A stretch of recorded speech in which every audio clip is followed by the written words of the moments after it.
वंदना से शुरुआत करना चाहूंगी आपके बीच में।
गणनायकाय गणदेवताय गणाध्यक्षाय धीमहि गुणशरीराय गुणमण्डिताय गुणेशानाय धीमहि गणातीताय गुणाधीशाय गुणप्रविष्टाय धीमहि एकदन्ताय वक्रतुण्डाय गौरीतनयाय गजेशानाय भालचन्द्राय श्रीगणेशाय धीमहि एकदन्ताय वक्रतुण्डाय गौरीतनयाय धीमहि गजेशानाय भालचन्द्राय श्रीगणेशाय धीमहि।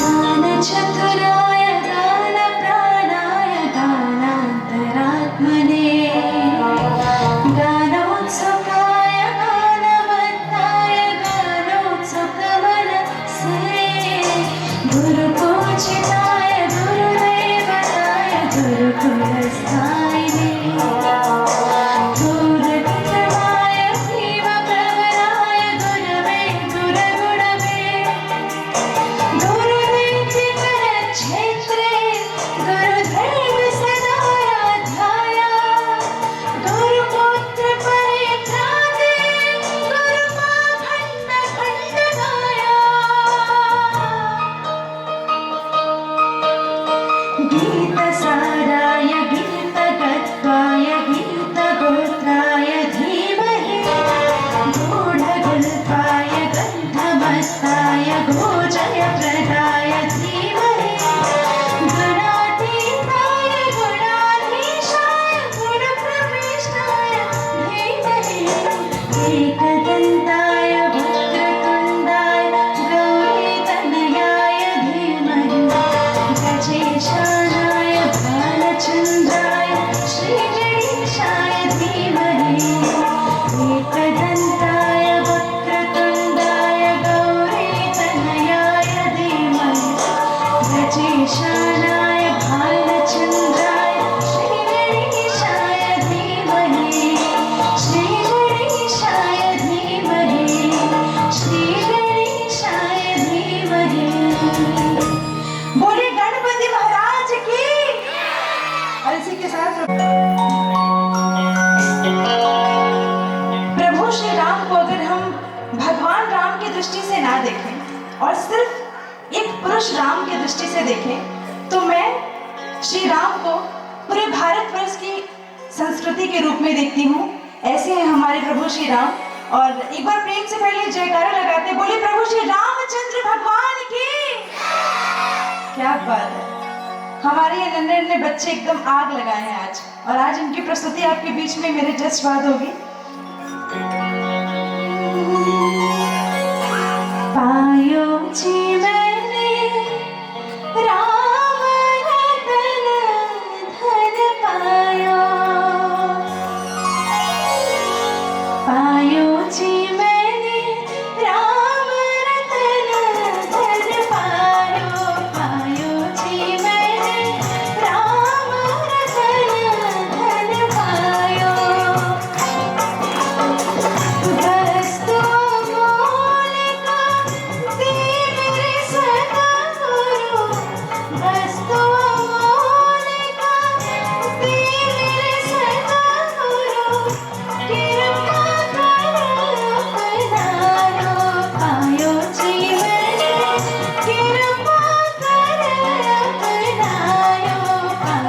जी मैंने राम रतन धन पायो, पायो जी मैंने राम रतन धन पायो।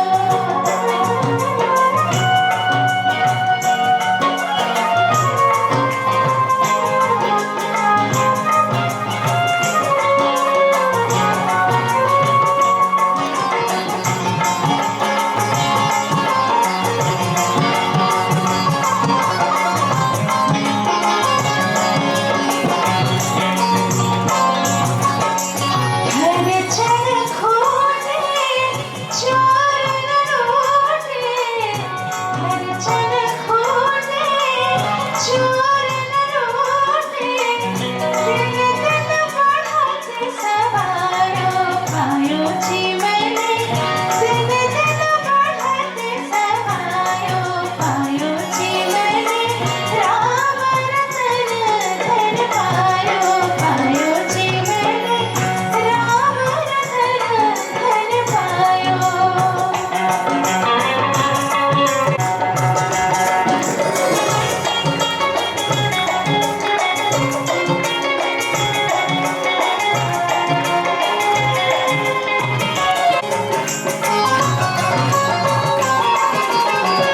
सत्य की नाव है बंदिया सतगुरु, सत्य की नाव है बंदिया सतगुरु, भव सागर तरवायो, पायो जी मैंने भव सागर तरवायो, पायो जी मैंने राम रतन धन पायो, पायो जी मैंने राम रतन धन पायो, पायो जी मैंने राम रतन धन पायो, पायो जी मैंने राम रतन धन पायो, पायो जी मैंने राम रतन धन पायो। बोले प्रभु श्री रामचंद्र भगवान की। और इसी के साथ हमारे बीच में नीतू जी आ रहे हैं, जो स्लम्स के बच्चों को योगा सिखाती हैं। और आज वो बच्चे हमारे बीच में मौजूद हैं, वो सारी मातृशक्तियां जो कल को बहुत नाम रोशन करेंगे अपने माता पिता का, आज वो जननी के रूप में है, हमारे बीच में आ रही है। एक छोटी सी प्रस्तुति है उनकी, उसके बाद आगे कार्यक्रम को और बढ़ाएंगे। हम निवेदन करते हैं कि बच्चों को आप धीरे धीरे आप सभी आ जाओ स्टेज पे। लेकिन उससे पहले अनन्या सिंह जी के लिए एक बार जोरदार केंद्रीय पर्यटन और संस्कृति मंत्री के द्वारा भी आपको सम्मान प्राप्त हुए हैं, न केवल अनेक टीवी चैनल्स पर बल्कि देश और तो क्या हुआ कि वो बोलने हाथ हिलाने पड़ेंगे कि हम आपका स्वागत करते हैं, आपको आशीर्वाद देते हैं, आपका उत्साहवर्धन करते हैं। तो अब इनका ट्रैक ऑन कर दीजिए इनकी प्रस्तुति के लिए।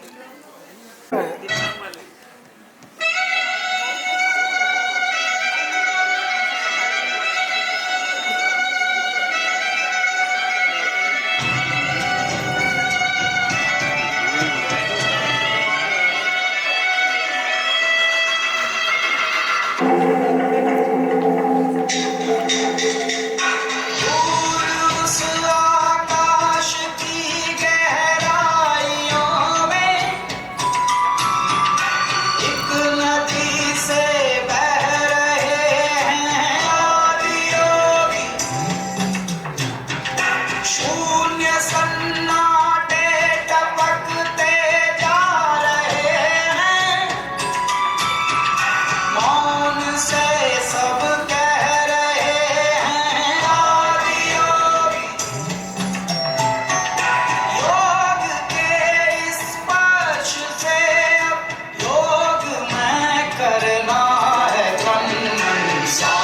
शाश्वत सनन सननम प्राण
जोश है, क्या ऊर्जा है, क्या समन्वय है। पहले तो क्षमा चाहूंगी कि ये बच्चे मुंह बधिर नहीं हैं, वो बच्चे अलग बैठे हैं जिनको आज सम्मानित होना है। ये बोल सकते हैं और जोर से बोल सकते हैं, भारत माता की। ये बच्चे बहुत सुंदर समन्वय के साथ ये प्रस्तुति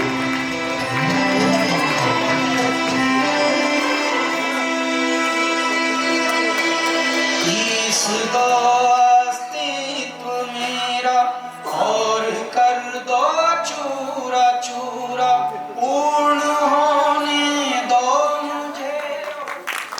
एक बार हौसला अफजाई के लिए, बच्चों के लिए तालियां, और जो आप निरंतर उन्हें आशीर्वाद दे रहे हैं। तो हमने श्री गणेश अपने शब्दों के माध्यम से स्वागत करें।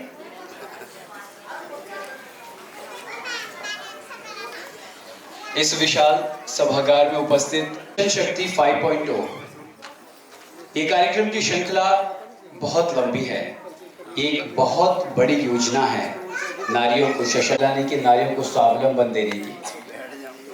इसी बड़ी मिशन और बड़ी योजना से जुड़ने का सौभाग्य मिला रामराज लोक संस्कृति संस्थान को, और उनके साथ मौजूद एडीएम विवेक कुमार मिश्रा सर। और मुझे बताते हुए बड़ी खुशी हो रही है कि शायद जब मुझे माइक पकड़ना भी नहीं आता था, विवेक सर का मुझे तब से आशीर्वाद प्राप्त है।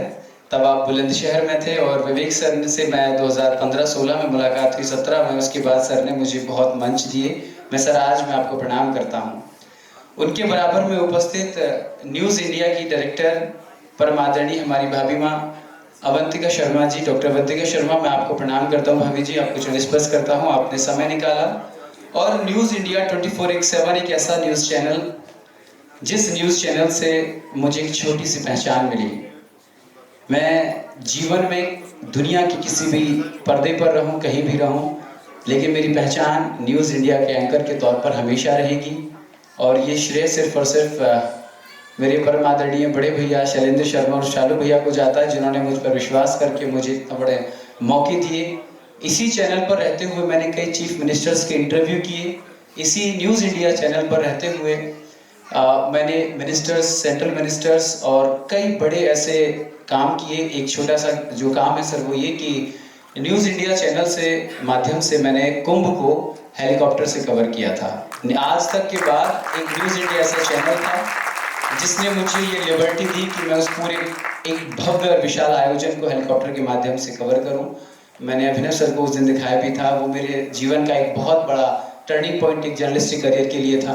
मैं आपका भावी प्रणाम करता हूं। उनके साथ साथ इस पूरे कार्यक्रम को संजोने के लिए हमें स्वावलंबन, हमें अपना बेशकीमती समय और हर तरीके से हमारे साथ खड़े रहने वाले एक ऐसे समाज सेवी आदरणीय राजा सैफी भैया, मैं आपको भी प्रणाम करता हूं। और मैं ये कहने में बिल्कुल संकोच नहीं रखता हूं कि शायद अगर आपका समर्थन शुरुआत दौर में नहीं मिलता तो शायद ये कार्यक्रम नहीं हो पाता। एक बार जोरदार तालियां आदरणीय राजा सैफी भैया के लिए हो गया। उसके साथ साथ समस्त जिला प्रशासन गाजियाबाद, मैं समझता हूं कि हम हर जिले में जाते हैं, एक पत्रकार के तौर पर पूरे देश में जाना होता है, लेकिन ये बात मुझे हमेशा याद रहेगी कि ज़िला गाज़ियाबाद के हर एक अधिकारी, चाहे वो हमारे डीएम साहब हो, सीडीओ सर हो, एडीएम साहब हो, हमारे मनोज सर हो, इन सभी का व्यवहार इतना शानदार है कि हमको लगता नहीं कि हम इतने बड़े शख्सियत के साथ बातचीत कर रहे हैं।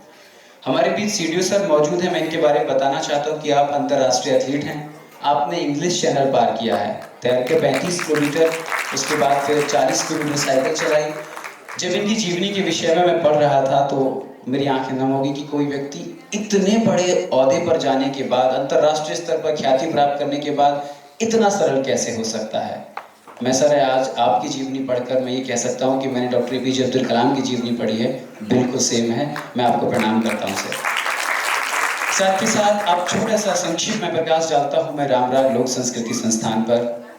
हमारे बीच इस संस्था के जो प्रमुख सदस्य हमारे गुरुजी आदरणीय ब्रह्मपाल नागर जी, बड़े भाई राजीव शर्मा, आर के बॉस इनका निक नेम है। इन्होंने हमें जो समर्थन दिया, राजा सैफी भैया गाजियाबाद का पूरा संरक्षण कर रहे हैं, और राष्ट्रीय अध्यक्ष अनन्या सिंह जी, कोषाध्यक्ष दीप्तिमान श्रीवास्तव जी, सभी के सहयोग से मिशन शक्ति को आगे बढ़ाने का काम किया जा रहा है। रामराग लोक संस्कृति संस्थान एक ऐसा संस्थान है जो महिलाओं के उत्थान के लिए निरंतर काम करता है और निरंतर काम करता रहेगा। और अगर आप में से किसी भी महिला को भविष्य में ऐसी ज़रूरत पड़ती है कि किसी को आप बता सकें कि इसको सहायता की ज़रूरत है, तो आप रामराग लोक संस्कृति संस्थान को संपर्क कर सकते हैं और हम मनोज सर आपको संपर्क करेंगे। और हमें आप विश्वास दिलाइए कि जो भी नारियों से जुड़ा हुआ काम आपके पास हमारी संस्था के माध्यम से आएगा, आप उस पर हम बात पर अमल करेंगे और अपना सहयोग हमें ज़रूर देंगे। मैं इसी के साथ एक छोटा सा और परिचय मैं देना चाहता हूं आप सभी को कि जो हमारे इस रामराग लोक संस्कृति संस्थान के राष्ट्रीय अध्यक्षा हैं अनन्या सिंह जी, वो दुनिया के 22 से ज़्यादा देशों में लोक संस्कृति की परिचय दे चुकी हैं। प्रधानमंत्री, राष्ट्रपति, मुख्यमंत्री, राज्यपाल सभी के समस्त ये प्रस्तुतियां कर चुकी हैं और अब लोक संस्कृति को संजोने का काम कर रही हैं। और आखिरी शब्दों में यही कहूँगा कि मिशन शक्ति का जो थीम सॉन्ग है उसको माननीय मुख्यमंत्री जी, परमादरणीय श्री योगी आदित्यनाथ जी महाराज इस महीने के अंत तक उसे जारी कर सकते हैं और वो मिशन शक्ति का पहला देश का थीम सॉन्ग होगा। इन शब्दों के साथ मैं आप सभी को प्रणाम करता हूँ। धन्यवाद आप सभी का। बहुत बहुत धन्यवाद गौरव किशोर शर्मा जी, इतनी महत्वपूर्ण जानकारी देने के लिए और इतने सुंदर कार्यक्रम का आयोजन करने के लिए। बिल्कुल समय न लेते हुए डॉक्टर कुंदन जी हमारे सम्मानित अतिथि, जो कि कैंसर के विषय में महिलाओं के लिए वो प्रदान करने वाले हैं, मैं उन्हें सादर आमंत्रित करती हूँ कि कृपया डॉक्टर कुंदन जी यहाँ पर आए, क्योंकि महिलाओं के स्वास्थ्य को ध्यान रखना भी बेहद ज़रूरी है उन्हें स्वयं, क्योंकि जब वो स्वयं स्वस्थ रहेंगी तभी वो परिवार का भी ध्यान रख पाएंगी। तो तालियों के साथ डॉक्टर कुंदन जी को मैं आमंत्रित कर रही हूँ, लेकिन उससे पहले उनका स्वागत पुष्पगुच्छ के द्वारा।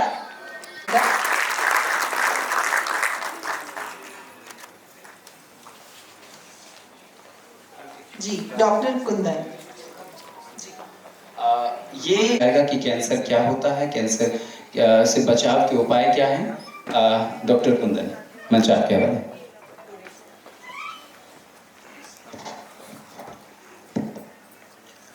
पहले तो मैं इस सभा में जो नारी शक्ति है उनको कोटि कोटि प्रणाम करना चाहूँगा। उसके साथ सभी अतिथिगण को मेरा प्रणाम है।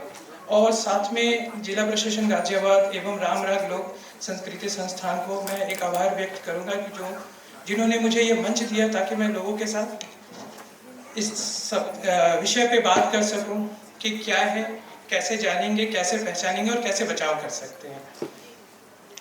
तो मैं हेलो,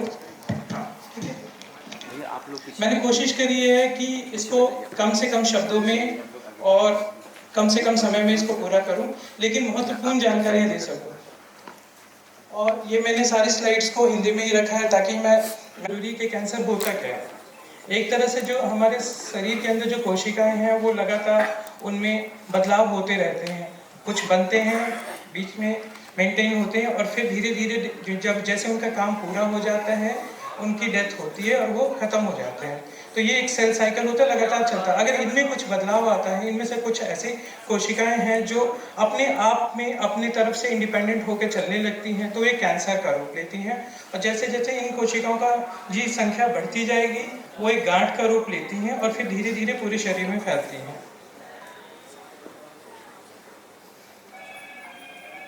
ये फैलता कैसे है? पहले एक गांठ बनी, गांठ बनकर वो धीरे धीरे जो आसपास के ब्लड सेल्स हैं, आसपास के लिम्फेटिक्स हैं, लिम्फ नोड्स होते हैं, उनके साथ धीरे धीरे करके शरीर में बाकी जगह बनाती जाती है, वहाँ अपनी जगह बनाती है, वहाँ एक पूरा इन्वायरमेंट क्रिएट करके वहाँ पे बस जाती हैं। तो धीरे धीरे शरीर के अलग अलग अंगों में, जैसे कि दिमाग, कोशिश करी है कि नारी शक्ति का जो प्लेटफॉर्म है उसमें सबसे ज़्यादा जो कॉमन कैंसर्स है, क्योंकि अगर आज के स्टैटिस्टिक्स को देखा जाए तो पुरुष और महिलाओं की बात की जाए तो नंबर 1 कैंसर्स में बात करें तो महिलाओं में ब्रेस्ट कैंसर है।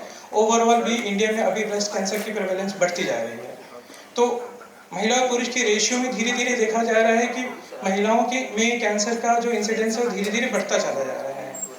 तो स्टार्टिंग करें तो जैसे ब्रेस्ट कैंसर है, फेफड़ों का कैंसर है। एक समय में पहले फेफड़ों का कैंसर कॉमन था, अब धीरे धीरे ब्रेस्ट कैंसर ऊपर आ चुका है। और अगर महिलाओं की बात करें तो ब्रेस्ट कैंसर हो गए, ओवेरियन और सर्वाइकल कैंसर, ये बहुत कॉमन होते जा रहे हैं।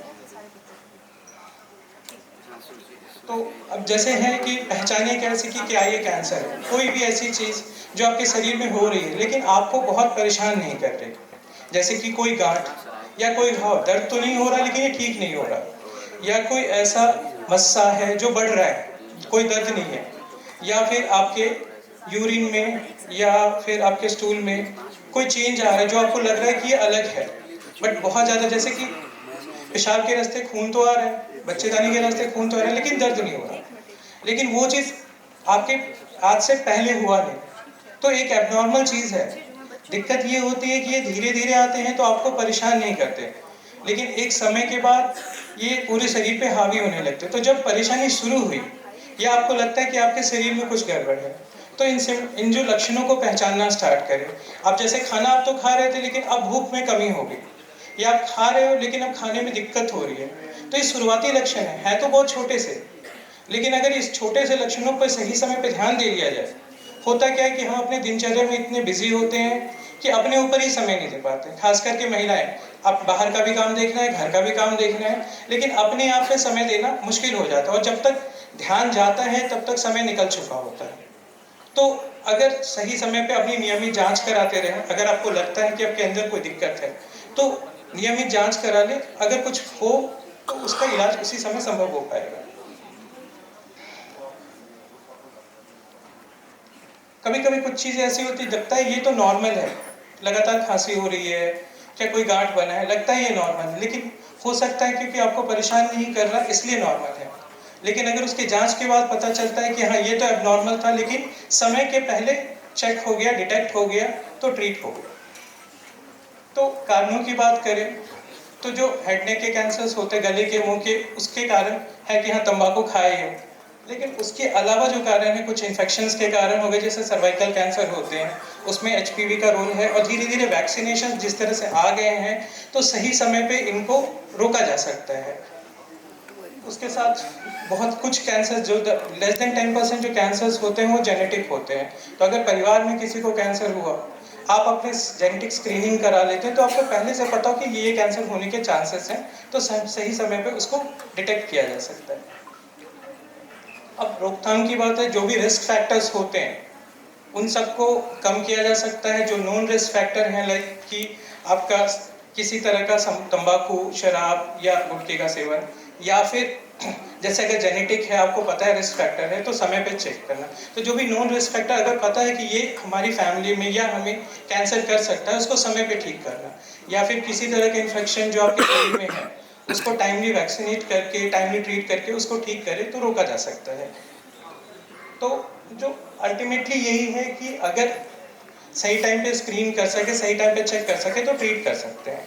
इसलिए जानिए, पहचानिए और इससे बचाव करें, क्योंकि बचाव होना, अगर बचाव हो गया तो बहुत अच्छा है, समय पे ट्रीट हो गया तो बहुत अच्छा है। लेकिन अगर काफ़ी लेट पता चला तो सिर्फ मरीज को ही नहीं, डॉक्टर को भी परेशानी होती है इसको ठीक करने में। तो जैसे अब मान लीजिए किसी को ब्रेस्ट में कोई गांठ पता चल रही है, तो जो स्टैंडर्ड है पूरे दुनिया में ये है कि 40 साल की उम्र के बाद मैमोग्राफी 1 साल में 1 बार करवानी चाहिए। और अगर आपकी फैमिली में या परिवार में किसी को कैंसर हुआ है तो 25 साल की उम्र के बाद से आप एक अल्ट्रासाउंड करा सकते हैं 40 साल में 1 बार, ताकि अगर कोई गांठ है या और कोई गांठ पता चलती है उसको समय पे चेक करा सकते हैं। साथ में सर्वाइकल कैंसर के लिए कहते हैं पैप स्मीयर होती है, वो 45 के बाद करनी चाहिए। आप साल में 1 बार कम से कम कराएं। ये छोटी छोटी जांचें हैं, इनसे अगर देखा जाए तो कोई खास फर्क नहीं पड़ता। कुछ ब्लड टेस्ट होते हैं जैसे CA-125 हो गए, पेट का एक अल्ट्रासाउंड कर लिया, तो ये छोटी छोटी जांचें हैं बस। इनसे अगर, लेकिन इनका असर ये है कि अगर टाइमली डिटेक्ट हो गया तो इनको स्टेज 1 पे ट्रीट किया जा सकता है। अब जैसे कुछ लोग में रिस्क फैक्टर्स होते हैं या फिर लैट्रिन में कोई ब्लड आ रहा है तो हम लोग कोलोनोस्कोपी रिकमेंड करते हैं। बट महिलाओं के लिए जो स्टैंडर्ड है वो है कि एक मैमोग्राफी CA-125 और एक पेट का अल्ट्रासाउंड अगर साल में 1 बार 40 की उम्र के बाद कर लिया जाए तो जो मेजर कैंसर्स हैं उनसे आप आराम से डील कर सकते हैं। और अगर पता चलता है अर्ली स्टेजेस में, तो बात होती है कि अगर पता चल गया कि हाँ कैंसर है लेकिन स्टेज 1 में है या स्टेज 2 में है, तो इसका इलाज कैसे करें। तो इलाज के लिए जो मेन चीज़ है कि अगर अर्ली स्टेजेस में होता है तो सर्जरी मेन ट्रीटमेंट रहती है, कि जिसमें कि आप आराम से ट्यूमर को भी हटाते हैं और जो अफेक्टेड ऑर्गन होता है जिसमें हो रखा है उसको भी बचा सकते हैं। तो एक तरह से आपका किसी भी पूरे एक ऑर्गन को हटाने की ज़रूरत नहीं होती है। लेकिन अगर वो थोड़ा स्टेज 2 में या 3rd की तरफ गया तो उसको कम करके भी उसको हटाया जा सकता है। तो मेजर ट्रीटमेंट की बात करें तो सर्जरी, कीमोथेरेपी और रेडिएशन होती है। और आजकल इम्यूनोथेरेपी का चलन हो गया है कि वो आपके शरीर के अपनी इम्यूनिटी को बूस्ट करती है ताकि आप कैंसर सेल्स को भी मार सकें। अपने शरीर को ऊपर वाले ने इस तरह से बनाया है कि आप में कुछ एबनॉर्मल सेल्स या कोशिकाएं बनती हैं तो उसको ठीक कर सकते हैं, लेकिन वो मैकेनिज्म किसी कारण से बंद हो जाता है, किसी क्रॉनिक इन्फेक्शन से, किसी कारण से। तो जो इम्यूनोथेरेपी उसी चीज़ को बूस्ट करती है ताकि जो कोशिकाएं जो खराब हो चुकी हैं उनको खत्म किया जा सके। अब जब इन सब का यही है कि अगर किसी को कैंसर डायग्नोस भी होता है तो ये ना समझे कि वो जिंदगी का आखिरी पड़ाव है, इसके आगे भी पड़ाव हैं और आते रहेंगे। लेकिन अगर सही पे समय पे पता चल जाए और अपने इलाज के लिए डटे रहें, मोटिवेटेड रहें कि हाँ मैं ठीक हो जाऊंगा, तो ठीक हो सकता है। क्योंकि कहा जाता है कि इंसान की इच्छा के आगे भी से बड़ा कुछ नहीं होता। अगर आपने ठान लिया है कि मेरे को ठीक होना है तो अब हो गया, तो डरना नहीं है कि हाँ कैंसर का मतलब कि मौत हो गई। और दूसरी चीज़ ये है कि समय पे पहचान हो गई तो उसको समय पे इलाज करवाएं और ठीक हों। तो समय पे जानना, इसके बारे में जानने की है क्या, अवेयरनेस एक बहुत बड़ी जरूरी चीज़ है। जानिए, पहचानिए और बचाव कीजिए। इसी के साथ मैं इस टॉपिक को क्लोज करना चाहूँगा। धन्यवाद जी, इतनी महत्वपूर्ण जानकारी साझा करने के लिए। और इस अवसर पर हमारे बीच में director news India Shrimati Avantika Sharma ji मौजूद हैं, तो मैं उन्हें मंच पर बुलाना चाहूँगी और निवेदन करूँगी अनन्या सिंह जी और गौरव किशोर जी और राजा सैफी जी कि आप उनका अभिनंदन करें सम्मान प्रतीक देकर और पुष्पगुच्छ भेंट करके। न्यूज़ इंडिया 24/7 हमेशा, क्योंकि लोकतंत्र का चतुर्थ स्तंभ माना जाता है पत्रकारिता, और ये जो हमारे मीडिया चैनल्स हैं, तो तालियों के साथ आप भी शामिल हो सकते हैं इस स्वागत में। विभिन्न क्षेत्रों से जो हमारे बीच में महिलाएं आई हैं, और महिलाओं ने कोई भी क्षेत्र नहीं छोड़ा है जहां की अपनी धारणा जमाई हो।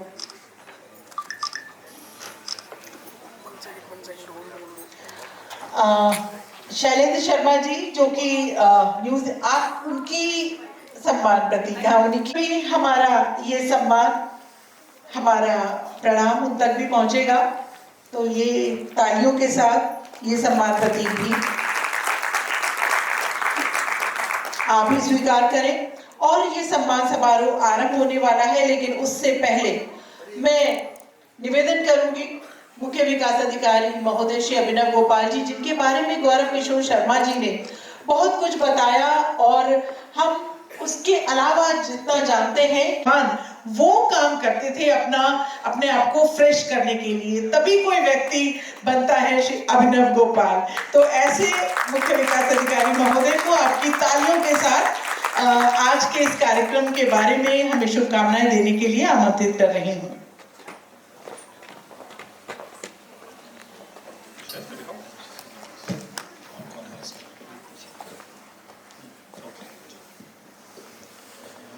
तो आज के इस मिशन शक्ति के अंतर्गत हो रहे कार्यक्रम में जहां पर अलग अलग क्षेत्र से जो हमारी महिला अचीवर्स हैं उनको सम्मानित करने का जो यहाँ पर मंच दिया गया है राम राग लोक संस्कृति मंच के द्वारा, आई थिंक मंच है संस्थान, अच्छा चलिए, तो लोक संस्कृति संस्थान के द्वारा जो ये पूरा मंच दिया गया है, मैं आप सभी को इसके लिए विशेष रूप से बधाई देना चाहूँगा, क्योंकि कुछ दिनों पहले ही आप लोग आए थे, आप लोगों ने इस बारे में मेंशन किया और मुझे बहुत अच्छा लगा कि आप लोगों ने मिशन शक्ति के तहत इस तरह का एक अच्छा कार्यक्रम यहाँ करने के लिए एक बेड़ा उठाया इसका।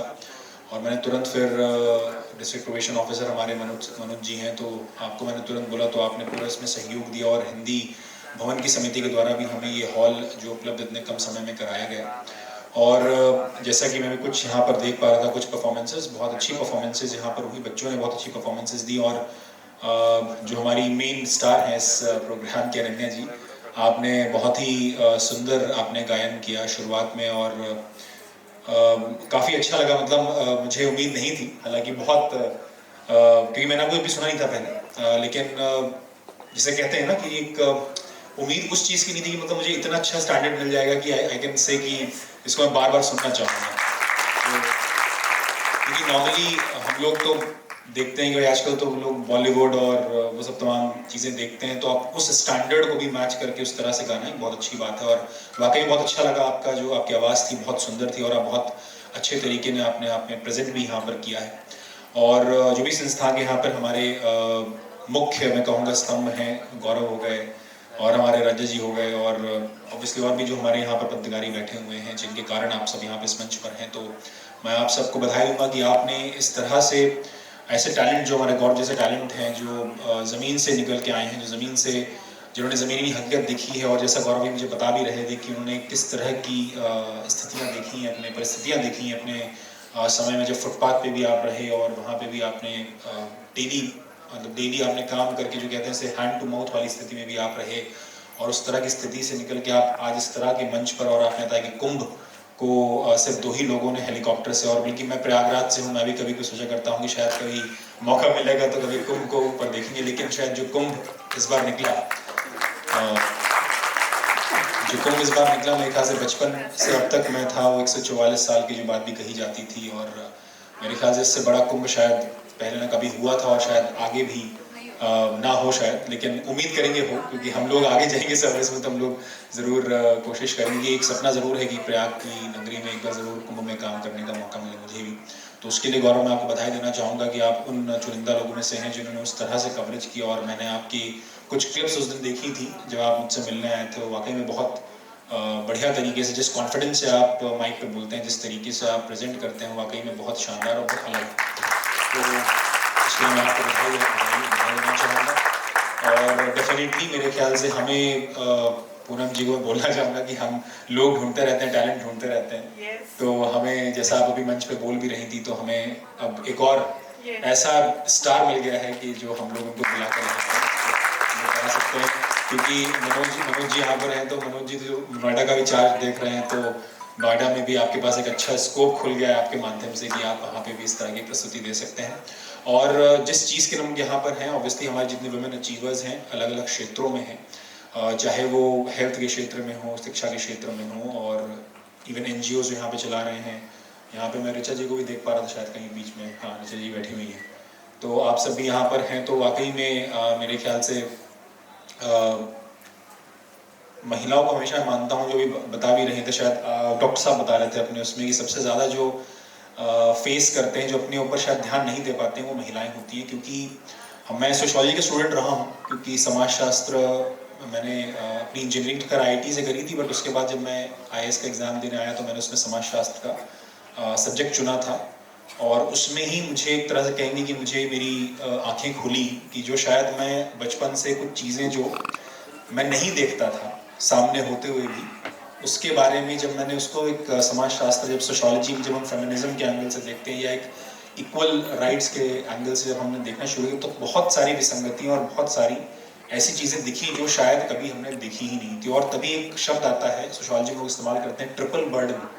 तो ट्रिपल बर्डन ऑफ वर्क, या आप कह सकते हैं कि महिला जो है वो अपने फैमिली को भी देखती है, अपने प्रोफेशन को भी देखती है और अपने आप को भी देखती है। और क्योंकि हमारे यहाँ बहुत महिला अधिकारी यहाँ पर हैं, क्योंकि जो हमारा शिक्षा विभाग है उसमें करीब 2200, क्योंकि पूनम जी भी शिक्षा विभाग से ही आती हैं, और 2200 हमारे टीचर्स उसमें कार्यरत हैं, और उसमें से ऑलमोस्ट 2000 मेरे ख्याल से हमारी महिलाएं यहाँ पर हैं। मतलब एक महिला मैं कहूँगा हैवी हमारा जो है ये ज़िला है, जहाँ पर ज़्यादातर जगहों पर महिलाएं काम करती हैं। और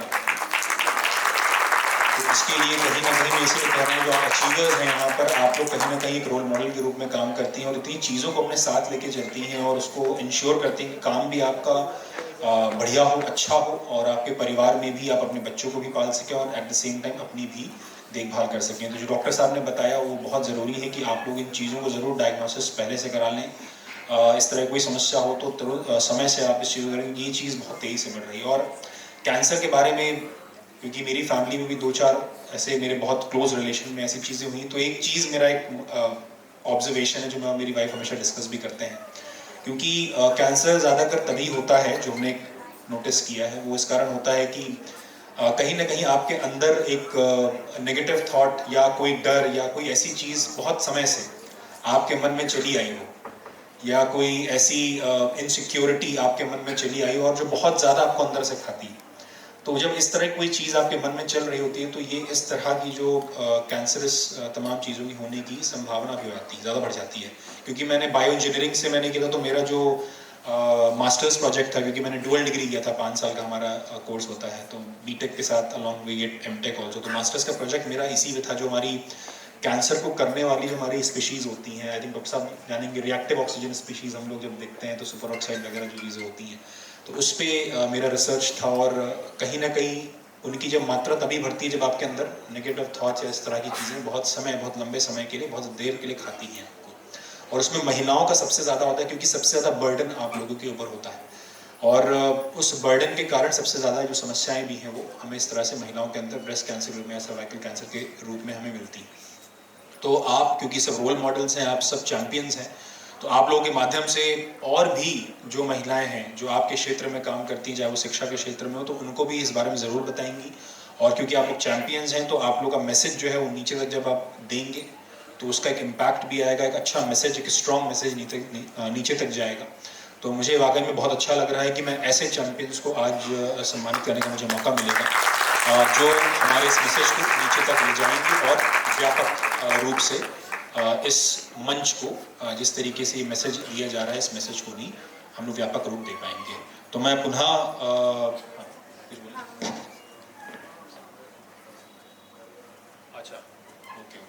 तो अभी, क्योंकि राजा सैफी जी से मेरी मुलाकात 2 दिन पहले ही हुई थी, गौरव ने मुझसे इनकी मुलाकात कराई थी, और मुझे ये बताया गया कि आपके द्वारा जो है इसमें समाज के क्षेत्र में, समाज सेवा के क्षेत्र में बहुत अच्छा कार्य किया जा रहा है, और आप निस्वार्थ भाव से और बिना किसी पैसे की चिंता किए आप इस चीज़ को लगातार करते आ रहे हैं। तो मैं आपके माध्यम से मैं सभी को बोलना चाहूँगा कि अगर ऐसी कोई समस्या हो या ऐसी कोई आपको लगता है कि ज़रूरत हो जहाँ पे राजा सैफी जी की आवश्यकता पड़ सकती है समाज सेवा के रूप में, तो आप ज़रूर इनकी हेल्प लें। और मैं चाहूँगा कि मैं भी विज़िट करूँ यहाँ पे, क्योंकि मुझे बताया था कि गढ़मुक्तेश्वर में आपके द्वारा एक बहुत अच्छा जो है आश्रम बनाया गया है, और आश्रम का सबका आशियाना, जैसा आपने बताया कि सबका आशियाना चलाया जा रहा है।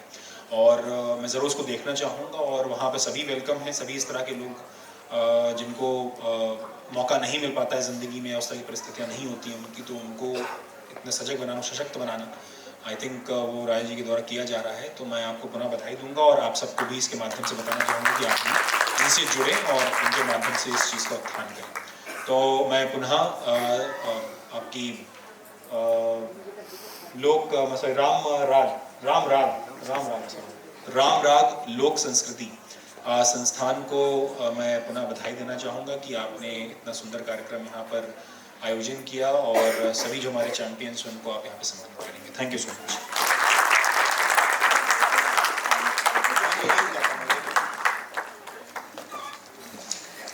बहुत बहुत मान की जो बात है उसमें सर्वप्रथम जो दिव्यांगजन कल्याण विभाग से ऋचा वल्लभ जी आपके साथ जो आपकी टीम आई है, 5 लोग आप एक साथ मैं उनको आमंत्रित करती हूँ। सबसे पहले एक विभाग को एक ही बार में मैं आवाज दूंगी और 5 लोग एक साथ। तो महिला कल्याण विभाग से मैं आवाज दे रही हूँ नेहा वालिया, नमिता शर्मा। नेहा वालिया जी इसके बाद में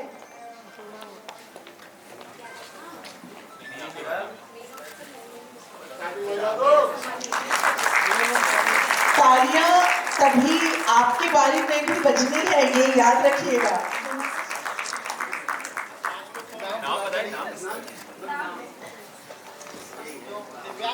सबका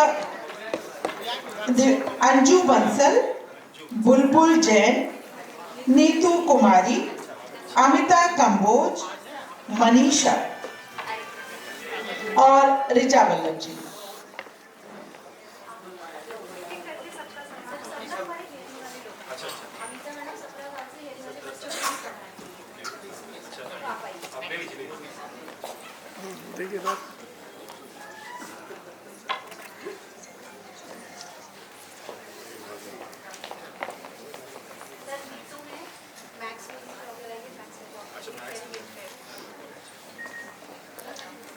महिला कल्याण विभाग इसके बाद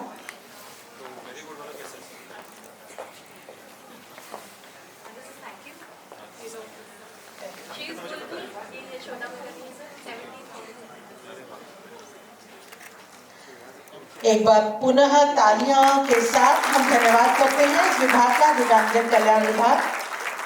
हाँ, और दूसरी तरफ से इसके बाद महिला कल्याण विभाग से नेहा वालिया जी।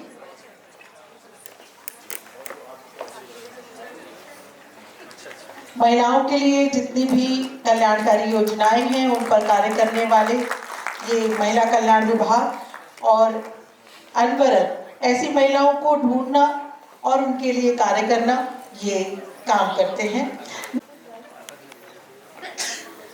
नमिता शर्मा, आप सक्षम हेल्पिंग हैंड फाउंडेशन, आप शिक्षा के क्षेत्र में महिला सशक्तिकरण के लिए और वेस्ट टू वंडर इस क्षेत्र में आप काम करती हैं। नमिता शर्मा, मैंने स्वयं देखा है कि बहुत ही शांत रहकर, और आपको ढूंढना पड़ता है कि जब इस तरह के मंच पर आपको बुलाना पड़े।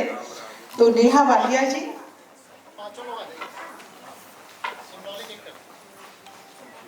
नमिता शर्मा जी,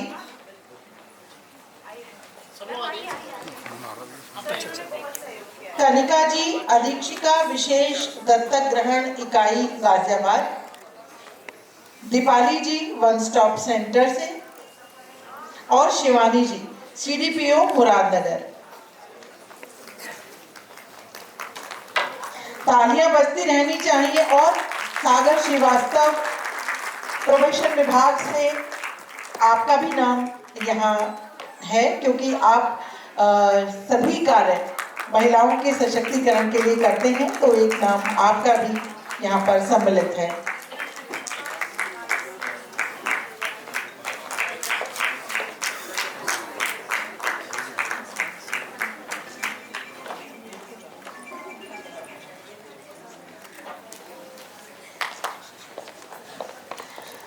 और इसके बाद बेसिक शिक्षा विभाग से करुणा कसाना, संगीता बहुखंडी, सिंपल चौधरी, रीता धेत्रवाल और अंजलि।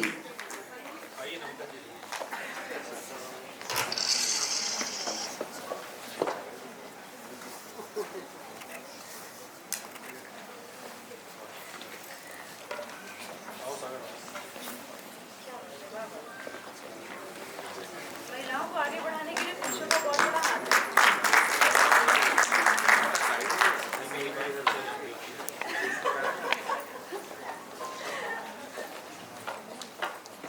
बेसिक शिक्षा विभाग से करुणा कसाना, संगीता बहुखंडी, सिंपल चौधरी, रीता धेत्रवाल और अंजलि। रीना, ओके।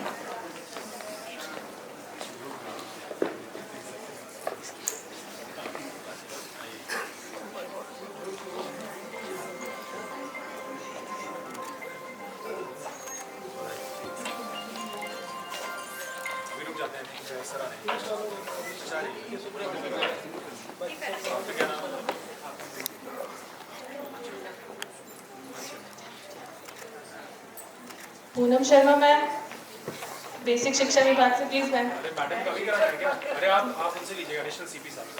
ठीक है सर। मुझसे तो लेती है। ये नेहा वालिया मैडम ने मेरे आप लोग फ्रीडम फाइटर से कम नहीं हैं। आप लोगों को डबल ट्रिपल जिम्मेदारियां निभानी होती हैं और ऐसे में महिलाओं में भी आती हैं। मिशन शक्ति को इसीलिए चालू किया गया है, इसीलिए इसकी शुरुआत हुई है कि हर एक हक जो है आपका वो आप तक पहुंच पाए, इसकी जिम्मेदारी मिशन शक्ति लेता है। ओके, तो आइए कुछ सुंदर सा आपको सुनाते हैं।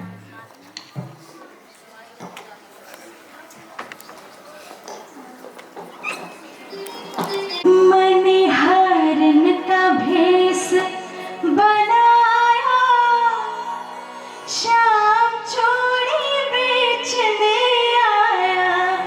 मणिहारन का भेष बनाया, शाम चूड़ी बेचने आया। मणिहारन का भेष बनाया, शाम चूड़ी बेचने आया। हो छलिया का भेष बनाया, शाम चूड़ी बेचने आया।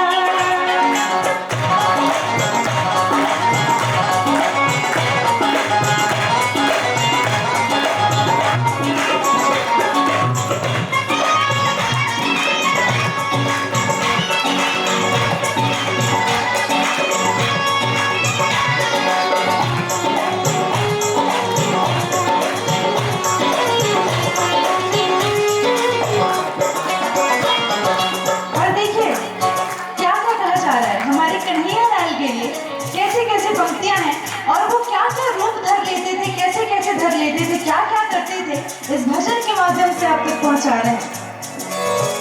झोली कंधे धरे, उसमें चूड़ी भरे। झोली कंधे धरे, उसमें चूड़ी भरे। झोली कंधे धरे, उसमें चूड़ी भरे। गलियों में शोर मचाया, शाम चूड़ी बेचने आया। गलियों में शोर मचाया, शाम चूड़ी बेचने आया।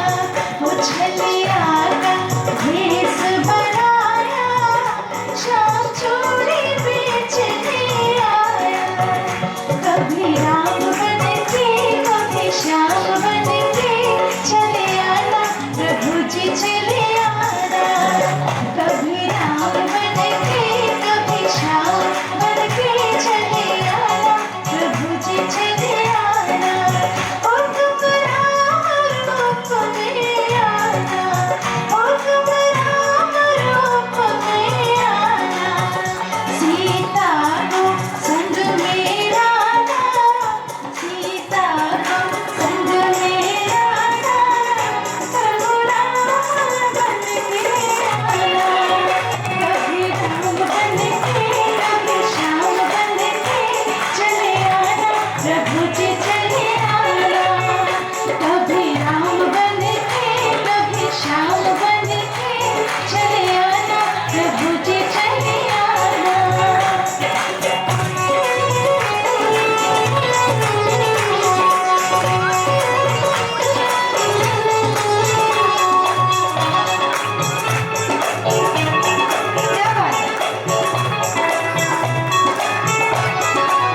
जी चले आना, कभी राम बन के कभी श्याम बन के चले आना, प्रभु जी चले आना।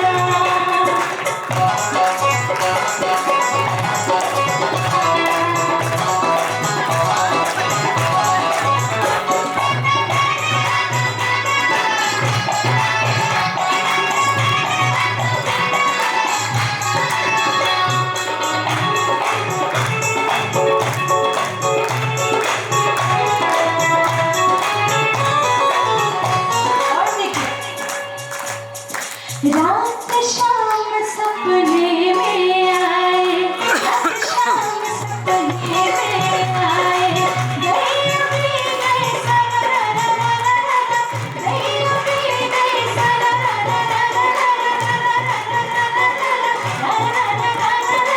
रात शाम सपने में आए, रात शाम सपने में आए।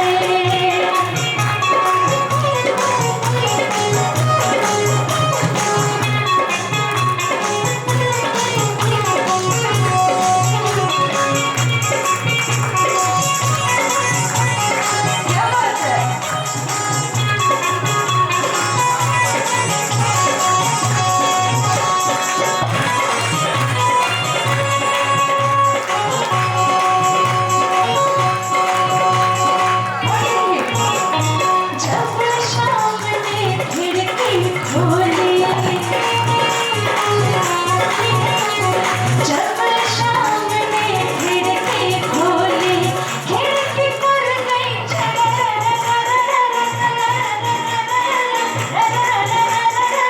खिड़की पर गई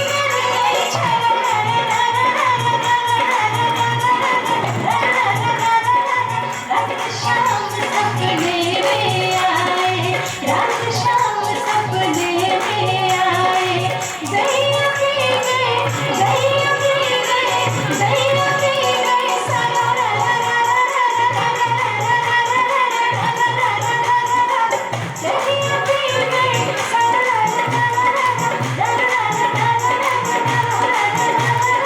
रात शाम सपने में आए, रात शाम सपने में आए, रात शाम सपने में आए, रात शाम सपने में आए, रात शाम सपने में आए, रात शाम सपने में आए, रात शाम सपने में आए। सपने में आके ये बोले, कल आ जाना गाजियाबाद में, मिशन शक्ति का कार्यक्रम हो रहा है, रात शाम सपने में आए। बोले बांके बिहारी लाल की।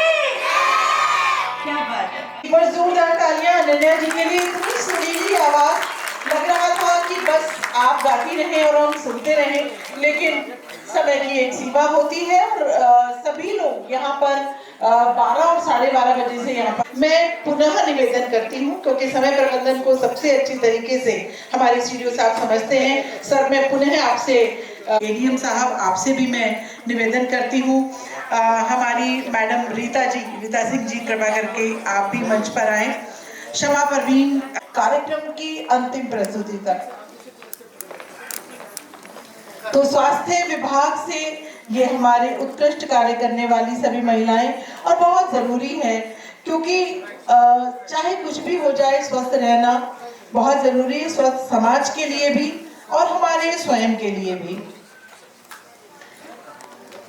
डॉक्टर नेहा गोस्वामी, डॉक्टर पायल, प्रियंका जी, प्रेमलता सिंह जी और नेहा आशा, सभी लोग कृपया करके मंच पर आए और स्वीकार करें यह सम्मान।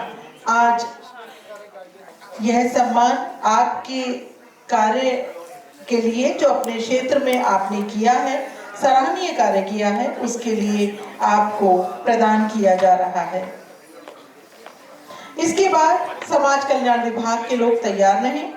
मैं नाम ले रही हूँ इंद्रेश कुलश्रेष्ठा अधीक्षक, विनीता देवी सेवाकत्री, चंचल सक्सेना सेवाकत्री, पुष्पा देवी रसोइया, दीप्ति वर्मा रसोइया। ये लोग समाज कल्याण विभाग से यहाँ पर मौजूद हैं। कृपया करके आप लोग यहाँ पर आ जाएं और जैसे ही स्वास्थ्य विभाग का सम्मान कार्यक्रम आगे बढ़ता है, संपूर्ण होता है, आप मंच पर आए।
रीना धेत्रवाल और अंजलि उस समय रह गई थी, तो वो अब प्राप्त कर लें। ये तिबड़ा भोजपुर से और डिडोली मुरादनगर से रीना धेत्रवाल और अंजलि जी।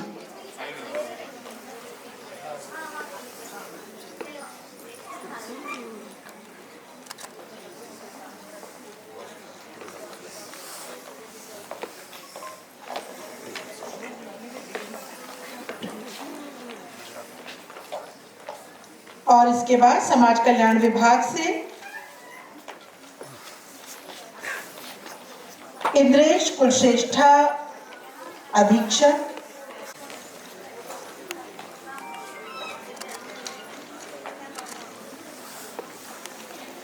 इसके बाद आईसीडीएस से हेमलता जी, दीपा शर्मा जी, रूबी, पुष्पा सिंह और अंजुम।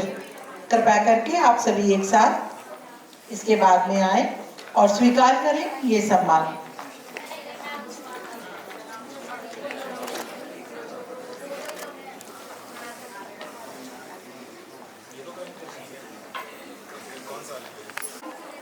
रूबी, पुष्पा सिंह और अंजुम।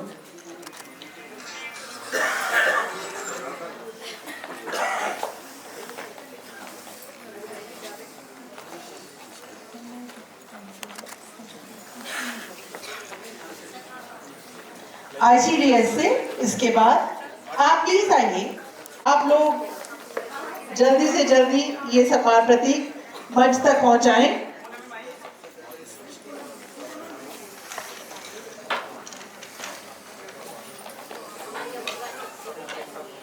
मंच तक ये पहुंचाने में बिल्कुल, हाँ यस, एक साथ, ये बहुत अच्छा किया आपने। इसके बाद माध्यमिक शिक्षा विभाग से पीबीएस कन्या इंटर कॉलेज मोदी नगर की प्रधानाचार्य श्रीमती संगीता शर्मा, सुशीला कन्या इंटर कॉलेज गाजियाबाद से श्रीमती अनुपम भारद्वाज प्रधानाचार्य, जवाहरलाल कन्या इंटर कॉलेज मुरादनगर से श्रीमती रेणु तोमर प्रधानाचार्य, राजकीय इंटर कॉलेज नंदग्राम से श्रीमती श्वेता सिंह सहायक अध्यापिका, राजकीय हाई स्कूल नूरपुर से श्रीमती प्रीति सागर सहायक अध्यापिका, जनता इंटर कॉलेज से विनीता शर्मा। ये माध्यमिक शिक्षा विभाग से हमारी शिक्षाविद सभी एक साथ मंच पर, जैसे ही आईसीडीएस यहाँ से खाली होता है,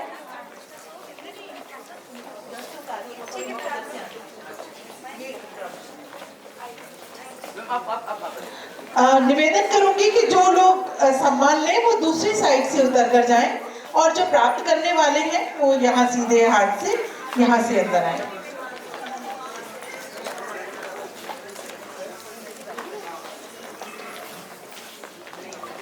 ये हमारे सभी इंटर कॉलेजेस की प्रिंसिपल मैडम और वहाँ के टीचर्स हैं जो हजारों लड़कियां, ये सुशीला इंटर कॉलेज की मैडम है जो कि हजारों लड़कियां इनके स्कूल में पढ़ती हैं और हर क्षेत्र में बहुत अच्छा प्रदर्शन इनकी यहाँ के स्टूडेंट्स करते हैं और स्वयं टीचर्स भी बहुत ही समर्पण भाव से काम करते हैं। तो शिक्षा विभाग के बाद क्रीड़ा विभाग, नंदिनी चौहान बॉक्सिंग के लिए, और आप पदक विजेता रही हैं कांस्य पदक। अंशिका सिंह बैडमिंटन के लिए गाजियाबाद से all India university north zone से आपने हिस्सा लिया था।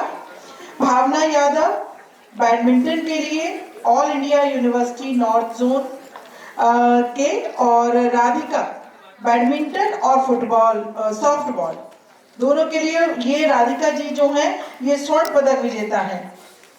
Open state badminton championship, senior national softball और all India inter university softball 15वीं federation cup national softball championship 2025 आपने जीती है।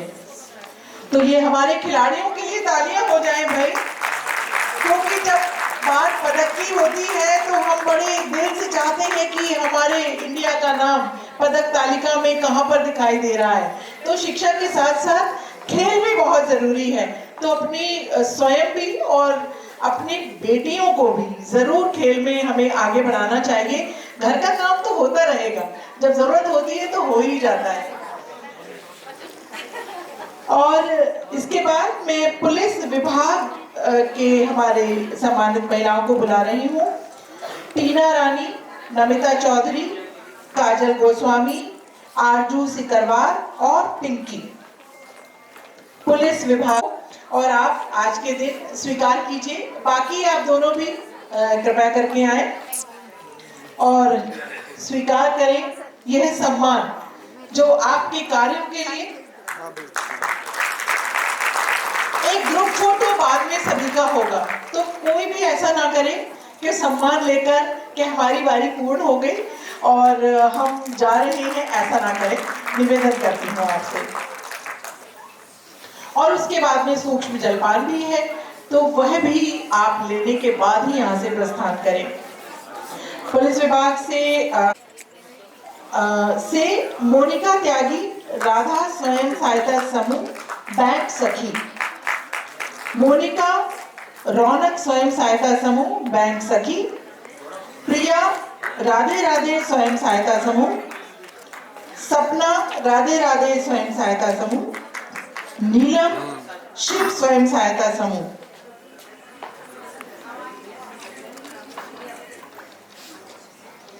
निवेदन करूंगी कि आप सभी एक साथ मंच पर आ जाएं। एनआरएल से जी, पांचों लोग एक साथ। डॉक्टर महेश कुमार वाइट जी, कृपया करके आप भी मंच पर आएं और इस सम्मान को देने में आप भी अपनी उपस्थिति दर्ज कराएं।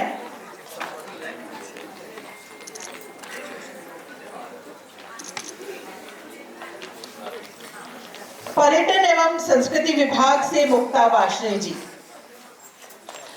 जब भी कोई मिशन गीत होता है, अभियान गीत होता है, तो आप स्वयं लिखती भी हैं और उसको बहुत सुंदर गाती भी हैं।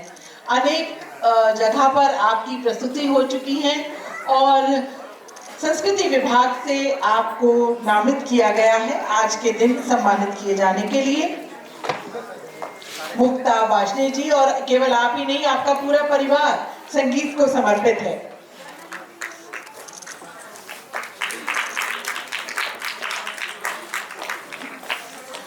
और मैं अब समाज सेवी श्रेणी में श्रीमती सुषमा गुप्ता जी, अध्यक्ष इनर व्हील क्लब गाजियाबाद से, निधि विश्वकर्मा जी, आप भी समाज सेवी हैं और आज हमारे बीच में उपस्थित हैं। आपने बहुत सुंदर कविता भी महिलाओं के लिए यहाँ पर प्रस्तुत की। डॉक्टर स्वीटी जैन, एडवोकेट,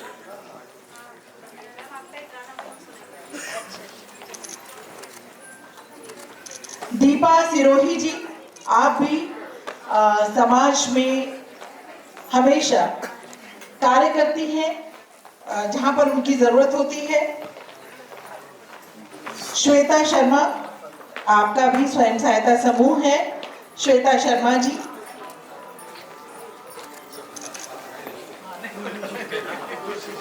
शैली सेठी जी, शैली सेठी जी, आप भी समाज सेवा में बढ़ चढ़कर हिस्सा लेती हैं और हमेशा जहाँ पर भी आपकी जरूरत होती है उपस्थित होती हैं और बहुत ही शांत भाव से, बिना कहीं, लेकिन ऐसे में जरूर पहचान मिलनी चाहिए सभी को। शंकरी बालाजी ज्योति,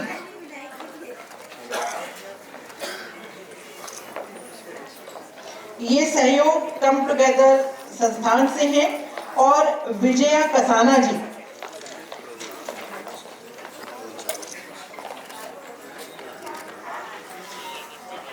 शीला गिरी जी और मीनाक्षी चौधरी जी, जो कि गरीब बच्चों को निःशुल्क पढ़ा रही हैं नंदग्राम में।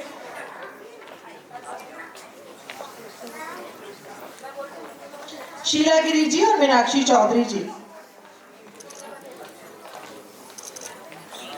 निभा फाउंडेशन की राष्ट्रीय अध्यक्ष निभा श्रीवास्तव जी।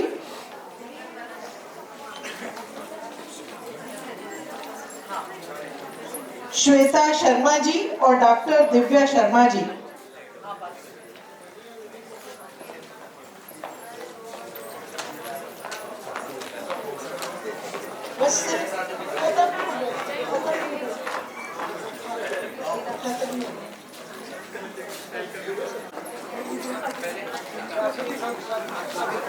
इतनी सुंदर संचालिका हमारे गाजियाबाद में ज्येष्ठ एवं श्रेष्ठ संचालिका में नाम आता है और बहुत सुंदर आवाज, मधुर आवाज। पूनम शर्मा जी के भी सम्मानित होंगे। एक बार जोरदार तालियां पूनम जी। डॉक्टर दिव्या जी से अनुरोध है कृपया करके मंच पर उपस्थिति दे अपनी। डॉक्टर दिव्या जी, पूनम शर्मा जी, सुंदर मधुर आवाज, शब्दकोश का आपके में भंडार है और शानदार व्यक्तित्व के धनी हमारे डॉक्टर महेश कुमार वाइट जी से भी अनुरोध है कृपया। और जितने भी अपने सभी भाई लोग हैं, गौरव किशोर शर्मा और हमारी बहन सुश्री अनन्या सिंह, राष्ट्रीय अध्यक्षा राम राग लोक संस्था। एक सामूहिक फोटो हो जाएगी सबकी।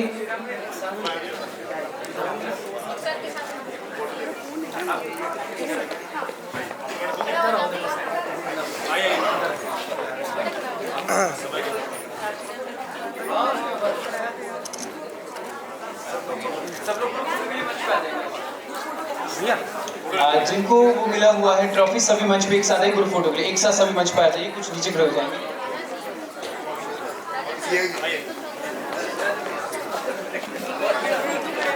सभी लोग अपना मोमेंटो लेके बहुत ही शांति के साथ यहाँ पर खड़े हो जाएं और एक ग्रुप फोटो हो जाएगा सभी का।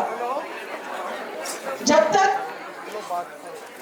राष्ट्रगान का ट्रैक आप तैयार रखिएगा, यहीं पर खड़े हुए राष्ट्रगान सब लोग एक साथ करेंगे और सभी लोग सूक्ष्म जलपान ग्रहण करने के बाद प्रस्थान करेंगे। अनाउंसमेंट करवाओ ना क्या कौन क्या नंबर था। हाँ, एक व्यवस्था के साथ सभी लोग खड़े हो जाएं, तैयार कीजिए और सभी लोग एक साथ मिलकर राष्ट्रगान गाएंगे। सभी लोग अपने अपने स्थान पर खड़े हो जाएंगे। जन गण मन अधिनायक जय हे भारत भाग्य विधाता। पंजाब सिंध गुजरात मराठा द्राविड़ उत्कल बंगा। विंध्य हिमाचल यमुना गंगा उज्जल जलधि तरंगा। तब शुभ नामे जागे, तब शुभ आशीष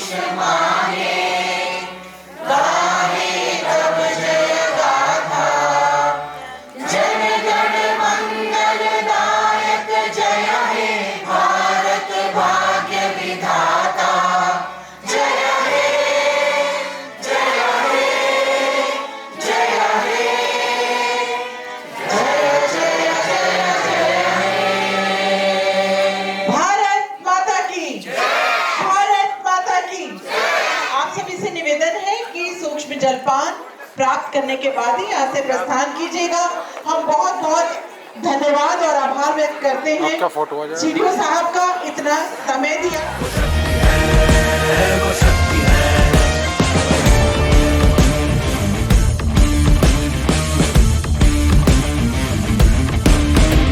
वो शक्ति है कि जिसको अपनी शक्तियों का ज्ञान है, जिसके हाथ में कमान लक्ष्य पर ही ध्यान है, जो चक्रवात की लहर के सर पे चढ़ के झूम ले, कि प्रश्न चिन्ह तोड़ कर जो उत्तरों को चूम ले। शक्ति है, वो शक्ति है, वो शक्ति है, वो शक्ति है, वो शक्ति है, वो शक्ति है, वो शक्ति है, वो शक्ति है।